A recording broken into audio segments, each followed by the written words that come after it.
how do you go from a man of Christian faith to atheism? What was that turning point? Are we given misinformation about religion? And what are the biggest misconceptions of being an atheist, especially here in the United States? Well, today we have author and co-founder of the Atheist Round Table, Austin Oz Mills, joins us to dive in deep on what it is to be an atheist.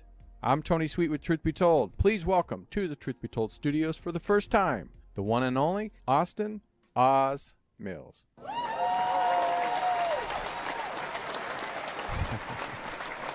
There he is. How you doing?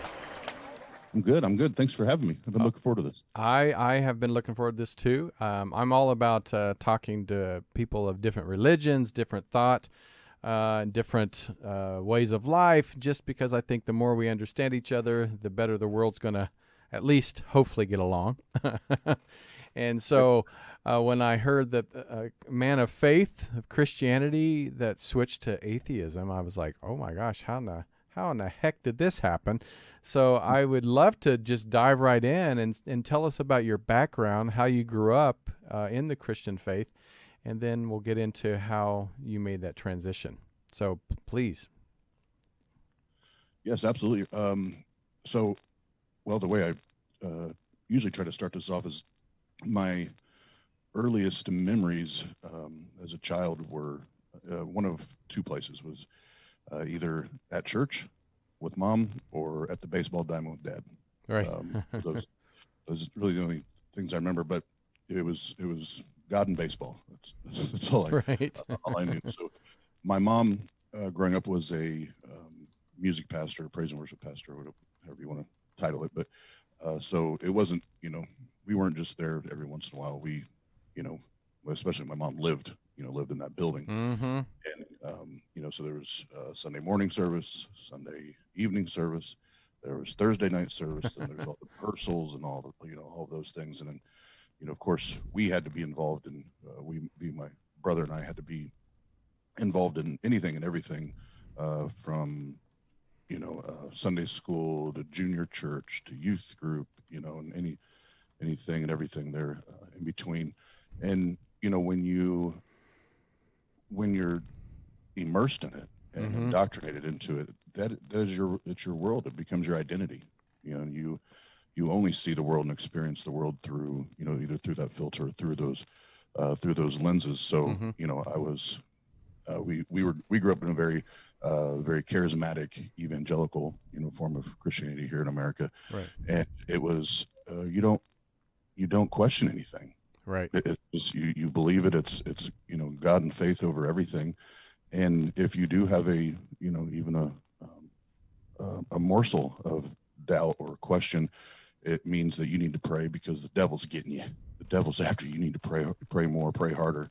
So that's how I was introduced to religion and faith, was just, being born into it, being indoctrinated into it. And so then when I hit about 13, I started getting a little rebellious, but it had nothing to do with God or religion or anything. Right. Just hitting that age. And then my parents divorced when I was about 15, and I went on about a 7 or 8 year span where I went out of control, as far as, The norm. partying and, partying, addictions, all that stuff that eventually I had to kick. And kind of the end of that was I was 20, I want to say 22, 23, something like that. And I'd been partying like for 2 straight days, no wow. sleep or anything. And I passed out at the wheel on coming onto the highway, on off a ramp, and I fell asleep, passed out, and I got T-boned and crushed by a dump truck. Oh my gosh. Wow. And so it was, it crushed my shoulder blade. All my ribs on the left side were broken. They thought I had brain damage. Now some will still argue that did happen, but they had to resuscitate me twice. I mean, it was a very traumatic event. Right. And of course, the first thing that happens is all, family, friends in that sphere of influence came, and I was in ICU for a good week or better. And they came in and, well, the only reason you're still here, the only reason you're still alive is because God has his hand on your life and he has a plan for your life. Right. Well, being in that, very traumatic, emotional moment, I was like, they're probably right. They have to be right. And so at that point, I jumped back in, and because my personality style and way my brain is wired, when I commit to something, I don't know 50%. Right. I don't Same here. understand 50%. And I went all in. I started. I became the full-time drummer at the church, and then that was in Columbus, Ohio. So I was playing drums. I was helping with the youth group, the young adult group, and then started taking Bible classes. And then you fast forward then to my brother's church. So my younger brother is a pastor of about a 700 or 800 member church in Fort Wayne, Indiana. Oh, wow. And so we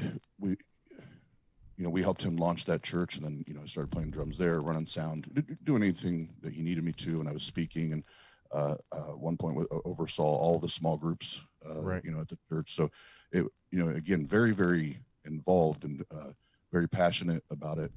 Any type of the inner city, ministry, outreaches and things like that we did. Typically I spoke, and I would share my, my story of coming out of addiction and how God had set me free. And, I definitely didn't do anything on my own. God did all that.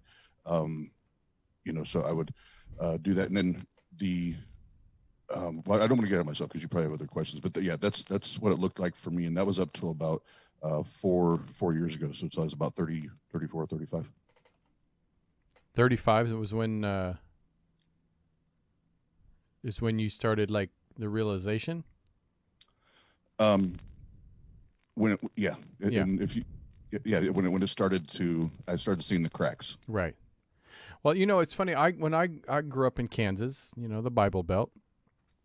And I have to say, I was lucky I didn't grow up in the church. I have nothing against the church. I have nothing against Christianity, but I did see a lot of cracks very quickly. But when I was a kid, my parents didn't go to church. My mom grew up in a church. My dad grew up in a church, but they, for some reason, did not force their children to go to church. And I was one of those good kids, didn't drink, smoke, didn't rebel. I was, Mr. Goody Two Shoes here. At least that's what I told my mother. But I ask a lot of questions. My dad didn't really have a interest in answering those questions, but my mom did. And I asked questions about life and, God and church and this and that. And she knew the Bible very well, so she could answer so much. And then I chose to go to church. Actually, after I graduated high school and went to college, I chose to go to church on my own.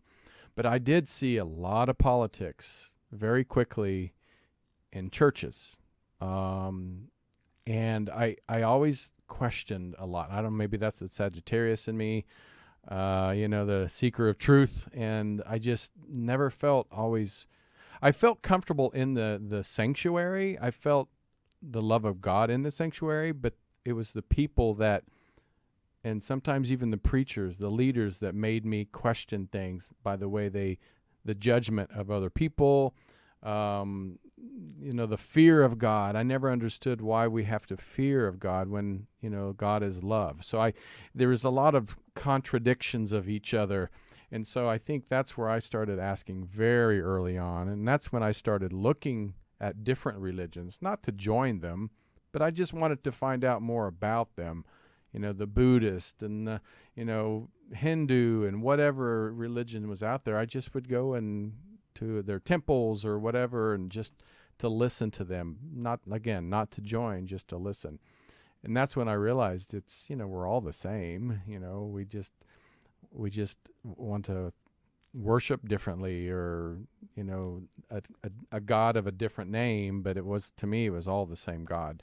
So I get where you start questioning the cracks that are very obvious, and because sometimes people are blinded because they're seeking so hard that they can't see what's right in front of them. Not in always a bad way, but just in a good way. It's kind of like if you think of the Wizard of Oz. We get it. at the end of the movie, the good witch says, "You've always had the power to take you back to Kansas." And the reason I didn't say, pretty much at the beginning, because you wouldn't believe me at that time. So that's what I feel, that religion to me, it's not a bad thing. I think it's just when people bring politics into religion, just like anything else, that's when the cracks start really are shown. So growing up with in a very religious family, what happened when you started seeing the cracks, and what was your questions, internally, and then who did you start expressing those to? Because I know, being around a lot of, like, my uncle was a minister and stuff, when you start questioning religion, people get really antsy and uptight about that. So can you explain, what was some of the questions that you had to yourself, and then who did you start expressing that to? Yeah, and that is a perfect follow-up question and setup question at the same time, because we can hit a couple different things there. So one, there's as you alluded to, there's two ways of looking as far as that we can start to see the cracks, especially in kind of this westernized American church, or Christian form of Christianity. And the first one, and probably the most visible, would be what you were just talking about, is the politics and the people, the people that are involved. Mm-hmm. And I go back and forth on the religion thing, like just religion in and of itself.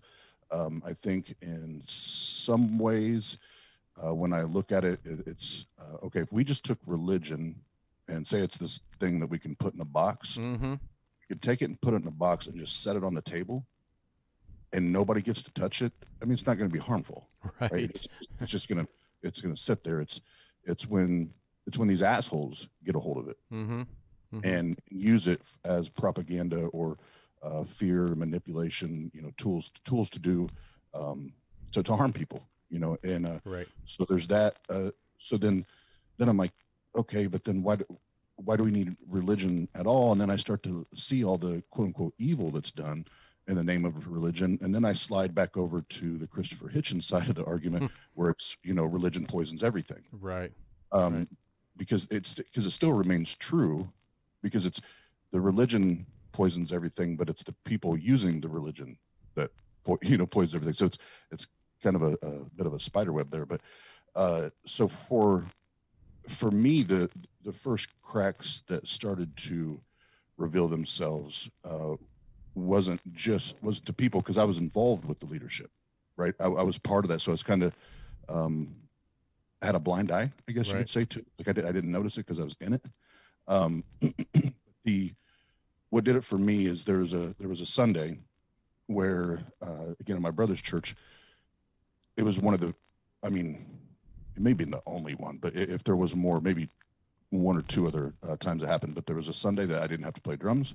I had no responsibilities for the small groups. I didn't have to do anything with the youth group. Like, I just got to sit back and chill, right? Right. And as a drummer, I never really paid attention to the words of the music, the praise and worship stuff we do. Because as a drummer, I'm just worried about the twos and fours. Where do I crash? Where do I build? That kind of thing. And so I have that Sunday off. So the music starts, and I'm listening to the music. I'm like, two things. First of all, this shit's kind of creepy. And I don't remember this being in the Bible. Like, I'm not a biblical scholar or anything, but I know it pretty well. And this shit's not in that book. What are we singing about right now? Right. Right. Then my brother starts his message, and he had shared 2 or 3 scriptures that, like, I don't think, I wasn't in his head, but I don't think he was using them to, like, counter each other, because I think he was using them to, address the main point he was making in his sermon. But in context, they were very opposing to one another, and there was like this light bulb went off when I'm listening, because I'm going through my Bible. I'm like, hold on, but what about this scripture over here? And that light bulb went off and it hit me. And I remember saying it to myself, Oz, you have never sat down and read this book Hmm.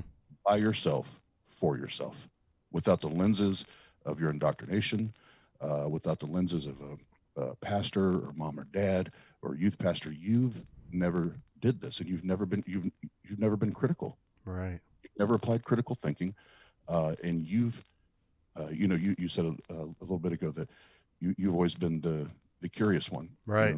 Always. And but this is what indoctrination does. That's how I was outside of religion. Hmm. Religion was the only thing. Like, nope, I'll take it by faith. Sold. Right. Right. But it was the only thing, And so what I did is, I went on my way home from church that day. I went and bought a new Bible because the Bible I had all my highlights and notes and, Right. and all that stuff in there. And I started going through it step by step. And I think I got through. I think about halfway through Deuteronomy, and I remember just sitting there, and I'm like, this is outlandish. Like, I really believe in this stuff. Do I really believe in this? And then kind of the knockout punch was, I heard Seth Andrews, the Satanic Panic, and then Christianity Makes Me Say Stupid Shit, I think is the name of the talk. And then the final was, I think you'll hear a lot of deconverted now atheists say this, but I was listening to Matt Dillahunty on the Atheist Experience, and he, with one caller, talked about in Exodus the orders, the laws on how to properly treat a slave, Right. and how to be a good slave owner. And then in Hosea, I think it's 11:7, something like that, where God commands an army to go and dash babies' heads on stones and rip unborn babies out of mothers' wombs. And I had to pause the video both times because I'm like, see, this is why these atheists are assholes. They just make this shit up. This isn't the Bible. and then he gave the reference, and I'd go open my Bible and read it, and I'm like, oh shit, it's in the book.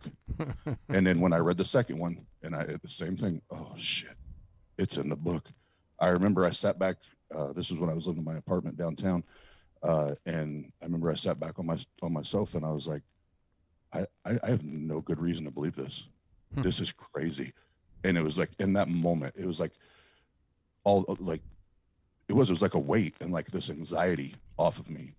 Because when you're in church leadership and everything, you live in the fishbowl, everybody's watching Right. you, listening to you, judging you. And it was like, I don't have to do any of that shit anymore. So that's how we got to the I don't believe part. Well, what does atheism mean to you? I mean, the description is, disbelief or lack of belief in the existence of God or gods. What does that mean to you? Because I mean, my mother told me, I didn't even know this most of my life until I was a young adult. But my grandfather, her dad, she said he was an atheist. He didn't believe in anything. We die. There's just nothing else left. So what is atheism to you? Well, I think you hit the nail on the head with essentially the dictionary definition. The only thing I would add to it is, myself and most of the folks like on our on our platform, Right. we would go a step further and call ourselves agnostic atheists. Right. So for those who don't know why we do that, well, one, we have to do it because Christians will absolutely try to rip you apart if you just say atheist. But so it's we don't know that there's not a God because we can't be everywhere all the time to know it. But we don't believe there's good evidence or good reason to believe that God exists or a God exists. Right. So you're saying that because real quick question, because the truth be told, we talk a lot about paranormal, UFOs, ghosts, spirits. Even when I was a kid, I saw a UFO, I saw a ghost. Do you believe in UFOs? Do you believe in spirits? Do you believe in any type of paranormal activity at all? Well, do I believe in UFOs, yes, because I think there's always going to be unidentified flying objects. Right. That, I mean, we just had, the situation, was it a month ago, 2 months ago, and they just put the news release out. Right. Can't identify. So that can happen. So I can't say no that those don't exist. But as far as aliens are concerned, I would hold the agnostic position. I have no idea, but I can't say no. Somebody's nuts for saying they saw a UFO, an alien, or they think there are aliens somewhere, Right. or even amongst us. I can't tell them no. Right. So I mean, are there some atheists that believe in, seriously, like, we just die, we turn to dust, go back to the earth?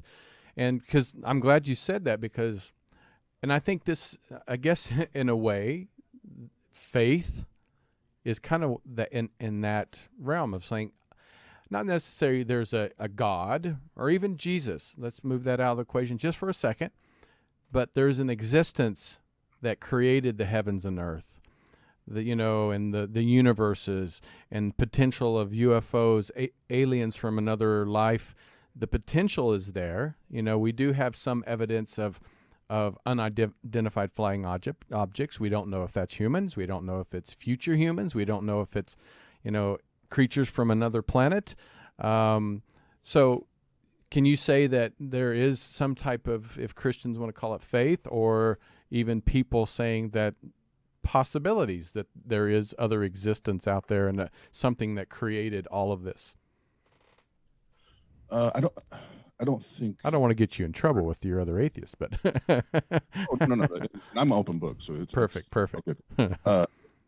To me, the possibility of something existing doesn't equate faith, in my opinion, because faith, whether you're using the dictionary definition, which is an ultimate trust in a thing or a person.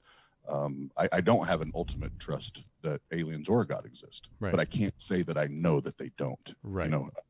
So where faith, especially for a theist, where faith kicks in, not for all, but for majority, especially here in the States, it's an irrational belief with the lack of evidence. And they just believe it, even if you point them to things that may suggest that it's more unlikely than so, they still won't listen. They still Right. won't listen to evidence. They still won't listen to an educated critique, because they've already made their decision based on faith without evidence. Right. And I mean, that can go to, well, not all religions, but, Christianity, atheism. There's a lot of people out there that says, nope, this is what I believe. No matter what, they found dinosaur bones. Nope, that is not real. Dinosaurs didn't exist before us. And it's, so there are people out there that they're just not stubborn. They're just, I hate to even say brainwashed, but they're just so set on one particular thing. And that's why, for me, it's like, it's hard as a somebody that has done this show for 8 years, like I said, a Sagittarius, always questioning, to always giving their possibility of something bigger out there. I don't necessarily believe, and I can say that I'm a Christian. I mean, I believe that there's an existence that created all of this. I'm not necessarily the golden throne and the streets of gold, and I don't necessarily believe that, but I do believe there's an existence. And for me, again, I don't believe there's this heaven and hell that we have to do. I mean, yes, we should love each other and treat each other well and all that, but to be the biggest for me is the fear of a God. That's where I was like, that stood out to me the most. I shouldn't have to fear a God that created me. It's like, I didn't fear my parents, well, except if I did something wrong, but it's like, I didn't fear them. I loved them for taking care of me and raising me and feeding me, where some people didn't have that. So yeah, I mean, it's hard for some people to call it faith, and I get that. And I think some people call it hope, that there is something after this.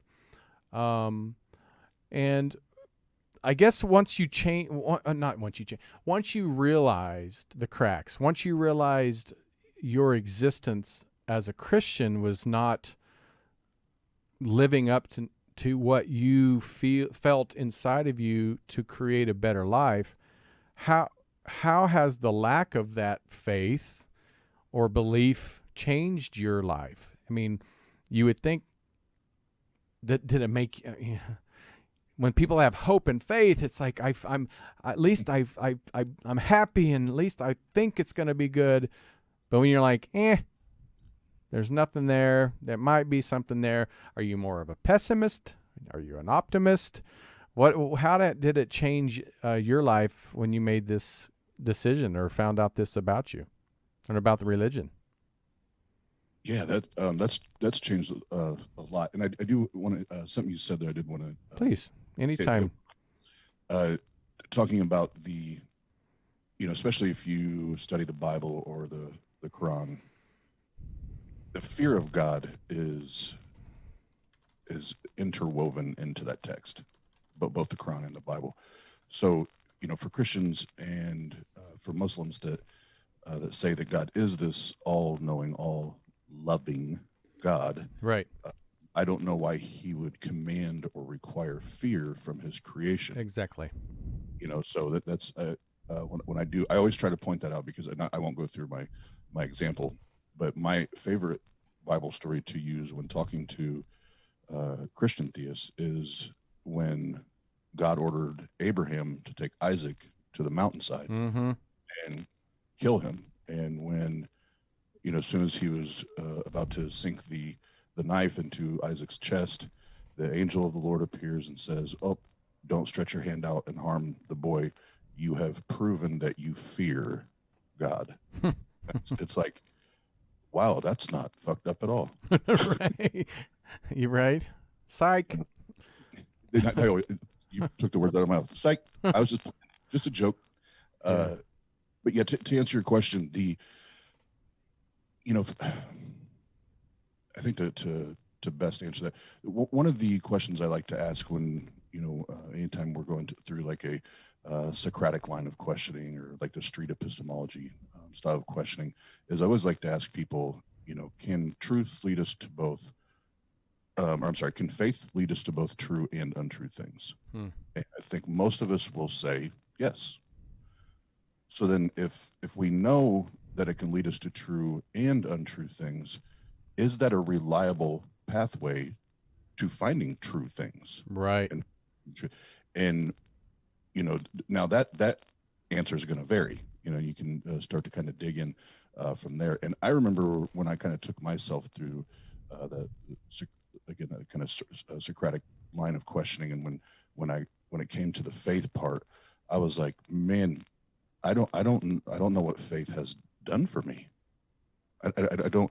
When I look back now, I don't know what that faith, especially when applied to religion, has done. Because God hasn't healed me. God, I have a mom that has a disease she's going to have the rest of her life, and He's not healed her. And there's probably been, and I'm not even exaggerating, millions of prayers thrown up for that woman. Right. Nothing's happened. Why is faith a good reason for me to believe? And where I find myself now is I would say I'm just very neutral or agnostic on life, where it's like I don't know, and I'm not going to pretend to know. Mm-hmm. If somebody asks me something, I'm not going to be the know-it-all, and science, it's all science, and it's I don't know. I mean, we do know that most things that have happened, whether it's medically or within evolution or anything like that, that we usually have a better natural explanation than we do anything else. But at the end of the day, I don't know. I wasn't there. Right. I still have to be honest. Right. Right. Yeah. I like I said, when I started doing in my 20s, just looking at different religions, and like I said, it was nice to be around people that kind of believed in at least similar of what you believed, And is that why you chose atheism? Because you could have just said, there's cracks in religion. I don't want to be part of that particular group, but I think I'm going to join this group over here that, again, not all atheism stay this or think the same. So why did you choose the term atheism to be a part of? Well, that without taking an hour to go into the Right. Well, we got about, no, just kidding. so to try to give the short answer there. So what I didn't really touch at all on is through my younger years, and then I'd say through my later 20s after I was in that accident, I experienced a lot of either experienced myself or witnessed a lot of abuse and trauma, Right. a lot of damage to myself, my brother, my mom, and when I left the faith, and this is where people always like to say, "Oh, well, then you're either you're never really a Christian, Mm-hmm. or you did it because you hate God, you hate church, and you hate Christians." And that is so far from the truth. So when I walked away, and I started sharing this with my therapist, I started to realize how hurt I was, and I suppressed it for so long that I didn't even realize how deep the wounds were, Right. And as I went through that, what I found out real quick, first and foremost, is when I walked away from the church that I'd been in 6 to 8 years, something like that, and I left, and still to this day, the only people to speak to me are my brother and my mom, and that's because we're family. I have no relationships, and as I shared earlier, it wasn't like I just one of those guys that sneaked in, once a month or twice a month and then left before service was a very prominent face and voice, and still haven't. And my biggest fear when all that happened is I am a people person, and I love people. I love helping people. I've always played team sports. I love the camaraderie, and I was terrified of not having that, because I know that's important for me. And when I started, kind of walking down that lonely road, Right. I was like, I'm in Indiana. I live in a city that is nicknamed the city of churches. I'm never gonna have friends. I'm never this is just gonna suck, man. But I have to do what I know I feel is right for me, And then I started meeting folks through Facebook. Actually, TikTok is where I met one of my best friends, Pasta Mike. If you guys watch any of our stuff, he's all over the place there. But I met several of the guys that are on our team now from TikTok, and it was, all of a sudden, it was like, oh, there is this community of people that don't believe in a God or in a deity. I thought I was going to be all alone. So that's not why I embraced atheism, but it sure felt good to find a team, so to speak, or a group. But for the actual word to wrap it up there, for the word atheist, I think it's just the simplest way, and I don't know how people get it confused. I just don't find a good reason to believe that there's a God, and because of Christianity, because of religion, I and we as atheists have to have a title so that we can explain our position. Right. And I'm glad that you said that your mother and your brother still speak to you, because I always thought, not everybody has mothers that really stick with their children when they make bad decisions.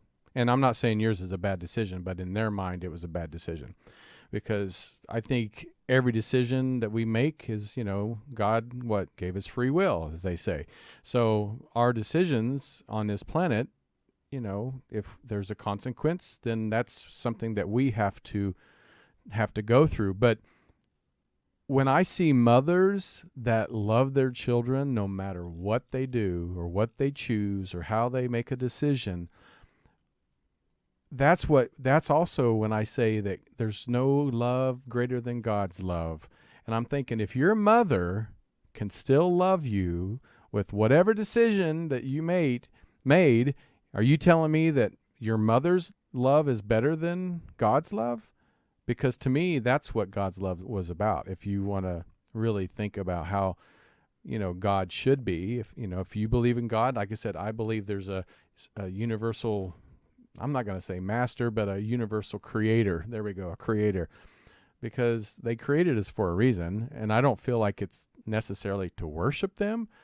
I think it's like children, children to be there, good times, bad times, and that's why I say they're lessening their God's decision and God's actions by saying that He doesn't love you because you made a bad decision or chose something differently than your brother or than your parents. I just, that's where I started my way of thinking. I'm like, how do people say that God doesn't love me because I don't believe the same religion as you? But my mother still loves me no matter what. So Yeah. that's when I started. I'm not, like I said, I don't question God. I question the religion of it. Yeah, it's what religion in its most basic definition is the worship of a God. So that, Right. That's where I think not you. I can tell you have your definitions parceled out, but there's a lot of people don't understand that not everybody that believes in a God believes that they have to worship and bow down and kiss his toes. Right. But yeah, to the mom thing, yeah, we've spoken again just for always trying to be as transparent as possible. My brother and I and my sister-in-law, we have a great relationship. He's been badass through this whole thing. It's just That's our great. relationship and being cool. And yeah, there's something to be said for the love of a mother for their children. Mm-hmm. But it's that relationship has it's we're, like we've spoken we speak. It's not pretty. It's Right. it's not like what it is with my brother. So Right. Well, but it's at least she still speaks, and that she still loves you. I mean, absolutely, again, she grew up. We've heard this many times. Oh, they're from a different generation. They grew up differently, and yeah, that it's true. We can't fault anybody that again believes in what they believe. And most of the time, I've heard this 1,000 times. Different religions, LGBT, different, I didn't want to become a military person. I didn't want to become a doctor like my dad. So people, so many people, they, look down upon your decisions because it's not what they wanted. My son didn't play football in college, and I'm pissed at him. There's all kinds of decisions, but as the years go on, majority of the time people come around and start seeing that the actions of the parents were usually a reaction than a response. So I feel that, I'm sure your mom still loves you. It's just one of those things that that's not how she grew up, and that's not what she thought that you would become, somebody that didn't believe in her faith. And so I'm sure that's where it's at. And so for the people out there, because we only have about 5 minutes left, for the people out there that, are seeing the cracks, and they don't want to necessarily call themselves atheists yet, or even ever, but how do you explain to them, and how do you give advice to question the religion, question your vision of what, not vision of what they want, but vision of what they're seeing in the religion or the church, in the home, that is not living up to what is being taught, but yet the actions are proving different. How do you help those people that may want to become atheist, or that are just having a hard time with religion? How do you help them? That's an interesting question. Well, I think the easiest way to, I guess, encourage or try to help somebody that maybe they are starting to doubt or become skeptical, Mm-hmm. of their belief, is first don't stop asking questions. And Yeah. as soon as someone tells you to stop asking questions Right. or tries to You're on the belittle right you, track. yeah, absolutely, you're heading in the right direction, because this is, you know, Mike, Pasta Mike. He goes by on our channels, but he, you know, he told me when I first met him that, you know, truth does not fear investigation.